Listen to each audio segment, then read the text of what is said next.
everybody, this is Purge, bringing you guys a special something. I'm going to be recording a video talking about the sniper gameplay yesterday. I kind of wanted to do something like this because the video that I uploaded obviously was not a sniper gameplay. Well, it was just like a scrim game basically. So there's some value in it, I think, because you got to hear our team chat while we played and learn things better about teamwork and things like that. But unfortunately, I didn't get to talk about Sniper much at all. I barely said anything about him as a hero.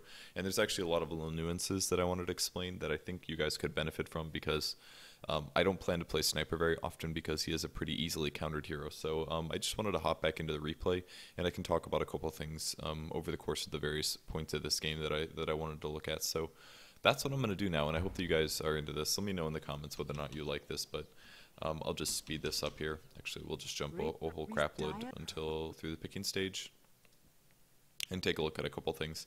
I don't plan to watch the whole replay at all, but I will be looking at a couple things. Okay, so just to start things off, I'll just do free camera. I guess I don't really need player perspective or anything. Let's see if this works in a sec, guys. My arrow keys not work? Oh, is it because it's paused? Oh yeah, it's because it's paused. Alright, cool, these still work. I just got a new keyboard, so. Okay, so a couple things to point out. I forgot I was against a Weaver. I couldn't remember who the offlane was. A couple things. Oh my gosh. Alright, this is what we're going to do. We're going to slow this down really far because I want to use arrow keys still. Alright, this is distracting. Alright, so starting the item build. For Sniper here, in an early lane, the reason I picked up a Ring of Protection really fast is because I want a fast Ring of Basilius. Sniper's base damage is pretty darn crap at 42, so that means you really do need some fast base damage. So all I need is like, what, 4 last hits or something. I can buy a Sage's Mask from the side shop, and then I get +6 damage from the Basilius, which should give me enough damage to do a decent job. So that's why I picked up a Ring of Protection here. You need some regen. Ironwood branches are good as well. The int isn't really needed until you hit level 6, but, you know, it works. So that's Sniper in the early laning. People were questioning my skill build in a couple places. In the past, I wasn't completely sure what to do, but I think maxing headshot now is the best way to go about it because it scales amazingly well in comparison to what it did in the past. In the past, the chance percentage would go up by like 5% per level or something, and the mini stun durations would change, but now all around it's a lot better. It does up to 90 damage at level 4 at a 40% chance, and if it procs, then it cannot be evaded. So it's actually very good against heroes that have evasion, or at least it helps. 40% there. That's physical damage, by the way. That's 90 physical damage. That's really, really good. Headshot is fantastic skill now. Much better than it was in the past. Before, I think the max headshot damage was like 50 or 60, something like that. Take aim is arguably his second best skill because it does increase the range of his attack. His attack range, if we press play here, can we look at this? His attack range is 550, so if you add 300 to that, we're talking a range of 850, which is actually huge. I also want to talk about how awesome my cosmetics look. I was really happy with how these looked. Anyways, the reason we played Sniper in a Captain's Mode game is because Sniper is really hard to pick in a regular hero matchup, or like just a pub game. The reason is because he's kind of a bad hero, and he's really, really easy to punish.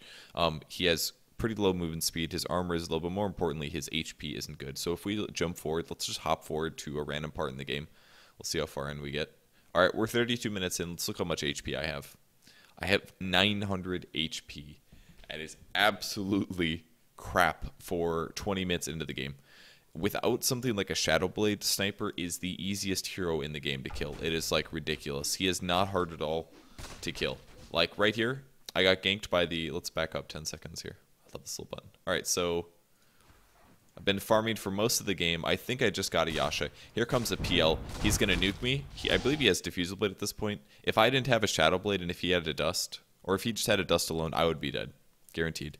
That's kind of why you have to get Shadow Walk, because it lowers the chances of you getting killed by a Diffusal Blade or any hero, basically. Pretty much any hero on their team can solo kill me except for Keeper of the Light. Keeper of the Light's probably the only hero that can't solo kill me. Lion can solo kill me as a support, just about.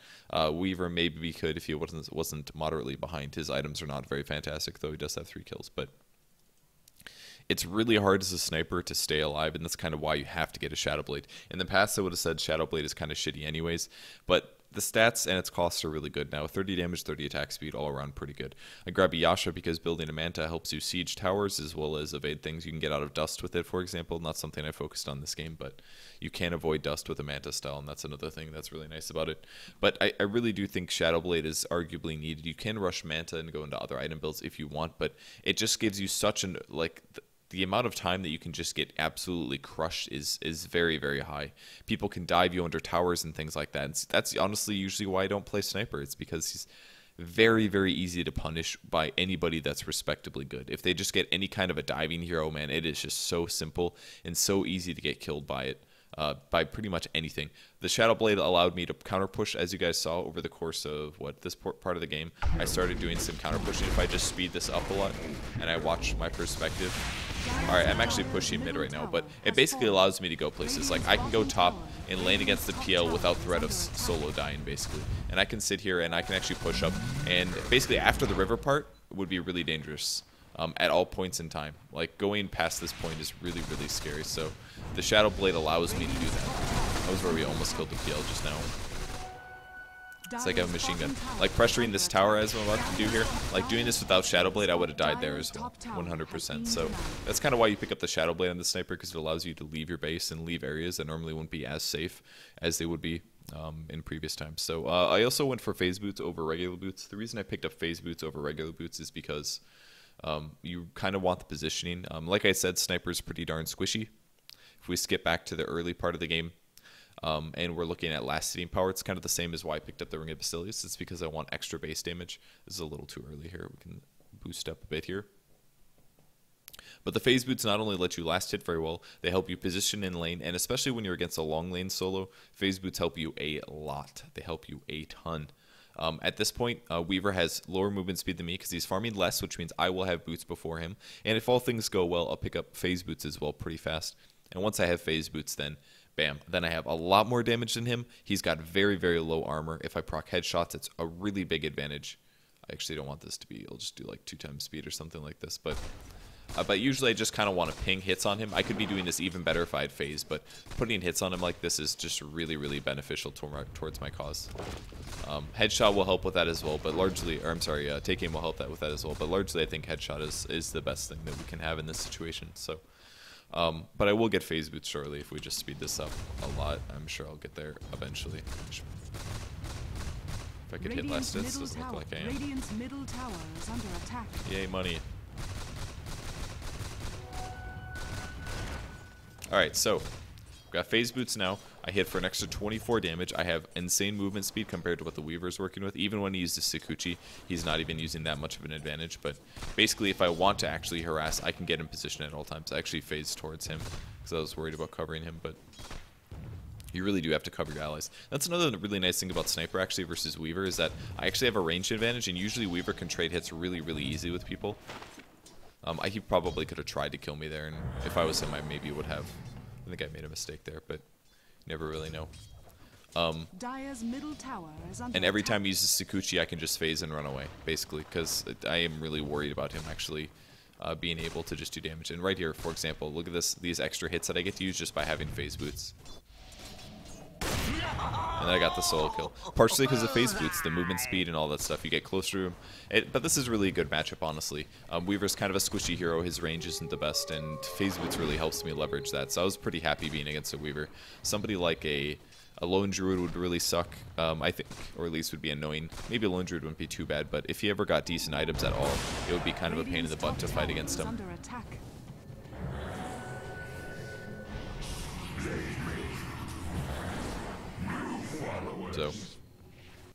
So yeah, that's early item build. Phase boots, Ring of Basilius. I think that's really necessary. I don't remember if I picked up a magic wand or not, or a magic stick, but I think a magic stick could be useful towards keeping your mana up. But I think I just rushed. Yeah, I just rushed the Shadowblade as fast as possible. My last hitting was okay, 56 last hits, and it's not 10 minutes yet, so that's pretty good. I have a ton of denies. Always deny if possible, because it keeps your lane in control. The lane will push towards you, and your opponents will get less EXP. Especially, they might be invisible. You never really know. So that's why that's pretty much covers early game. I think I max out headshot first, then take aim. I do like getting shrapnel. I know that some players actually like skipping shrapnel entirely, but I think this is kind of a mistake. Shrapnel was buffed recently. It has huge range, like 1200 range. So I think the range is something like this. I can apply this patch down. It does damage over time. It does damage to towers. You did see use. I did use it to siege, for example. So when I was pushing tier 2, I think I would sit back here and I would cast shrapnel, and it would do damage. It doesn't do that much damage to buildings, but it does do damage to buildings, and you might as well use the mana because it's either used on Assassinate or Manta or Shadowblade, and those are not too expensive. And Sniper's End gain is actually okay, so you should be able to afford to use this. It's not the best disable. It's only 30% movement speed slow, but I did use it another time, I think when the creeps were pushing the top lane. And I dropped a shrapnel on all the range creeps, and I got all the kills as I ran away, for example. I mean, it has its uses. I think it's worth picking up after level 9, personally. Stats are also very good because, like I said, when you hit the mid-game, you still don't have very much HP at all. If I'm looking at, 17 minutes again, and I'm still at 800 HP. This makes me very squishy towards Lion and Magnus, and if they actually did make a concerted effort to gank me, yes, it would be a lot harder for me to survive, but doesn't put me in the worst spot ever. I don't know. I just really think that shrapnel is effective, and I can get the stats by being careful and good movement positioning and items and stuff. So another thing that I'd like to point out is that we did kind of draft around creating space for me. It was very important that we did this because if there was no pressure put on other lanes or ganks happening, then they would be able to gank me. So by my allies being really active, like Blitz, for example, played a mid Rubik, by him being really active, it kept pressure off of me so that I could get free farm, and I did get a lot of last hits this game. It didn't necessarily protect me against PL entirely because PL is a better carry than Sniper is, but it still did give us decent space. So now I want to talk about late game item choices a little bit as soon as these little pop-ups go away. Let's talk about later in the game. So at this point in the game, I'm sitting on a Manta style as well as a Shadowblade in phase. It gives me decent damage, but it's not that fantastic. My HP is okay. I'm level 16. My ultis are really good. 655 nuke damage from that range is very effective. But part of the problem is that Manta illusions don't get any of the bonuses from Shadowblade. Neither the damage or the attack speed, none of the phase damage, none of the Basili's damage. I mean, my Manta style illusions do, 28% damage. They're hitting for about 28, and I don't think their headshot procs actually work. So basically, Manta style is kind of a crappy damage item on Sniper. The reason you pick it up, again, for the siege, you can remove dust. It makes it confusing for enemies. If enemies, like if there was a Storm Spirit on the enemy team, for example, like Sniper can't do anything about it because if I don't have a BKB or a Manta style, because he can just ball lightning in, he can close the gap easily, and he can definitely solo kill me. There's so many heroes that could solo kill me if they can also close the gap. But Shadowblade and Manta help prevent that gap closing. It helps me get escape and stay alive long enough to not die and to continue to get last hits. So they don't synergize extremely well. If I wanted a super synergistic item build, I would get like Manta style with Butterfly and a Daedalus or something like that. Or I would do like Butterfly with Yasha and I don't know. But you usually want to stack a lot of excuse me. You want to stack a lot of agi items usually when you get Manta style because it makes your illusions very good. So another thing that didn't stack very well with Manta style, Mjolnir or Maelstrom. I did pick this up. I think at this point, this is when my Maelstrom, I believe, was sitting on the courier for freaking forever. But if I go forward a little bit. Okay, so Maelstrom now. Maelstrom also does absolutely nothing for my Manta style. This is like a bunch of mid-game items that are effective in their own way, and I think I had to progress this way, but it doesn't really make Sniper really strong. And this maybe is part of the problem with the hero, is that he kind of needs all these certain items that he needs for damage but aren't really fantastic. The nice thing about Maelstrom and why I got it this game is because it does help me AoE farm and push. You can see that, I'm sure, as I will push this creep wave, but you will shoot out lightning and it will help you push and it will do damage. But largely the reason you get it is because it gives you some AoE, and ranged heroes don't have another way to get AoE other than Maelstrom, unless I'm crazy. The reason we picked it up is because it gives me AoE against the PL, and despite him already having a heart, the damage will help.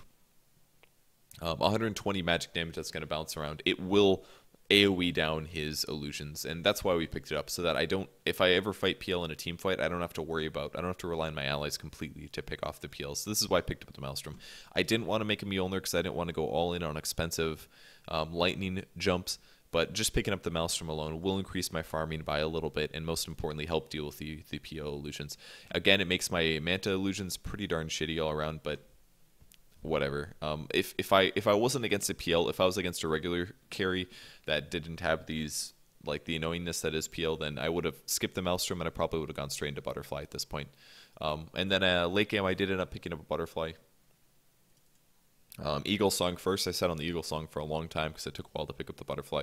HP is still extremely low, by the way, but eventually I was able to pick up a Butterfly, and Butterfly at this point makes Sniper a lot more survivable. I still didn't have it at this point. Apparently it took a while to get the Butterfly. At this point, I still did not have the Butterfly. The Butterfly's like literally right there. Let's just press play for a second. Okay, so things Butterfly gives me that are fantastic. A lot of attack speed, gives me 60 attack speed, gives me 60 damage, and it also gives me 35% evasion. This applies to your illusions as well, and this is the first real item that I got that actually makes my Manta illusions very good. And that's because it applies 30 agility, which means 30 more damage goes towards my illusions. It gives them 30 more attack speed, and it also gives my illusions evasion, and my self-evasion. This increases my survivability a lot, especially against the PL, because he's nowhere near close Monkey King bar. So once I finally got the Butterfly, this really pulled my items together and made me an effective carry. At this point, I just had to worry about positioning. And an item after this point, probably Daedalus or something like that. I could have done a Daedalus. I could have done like a Scotty. A Scotty is actually very good on Sniper in my opinion because it gives him a lot of HP, which he needs.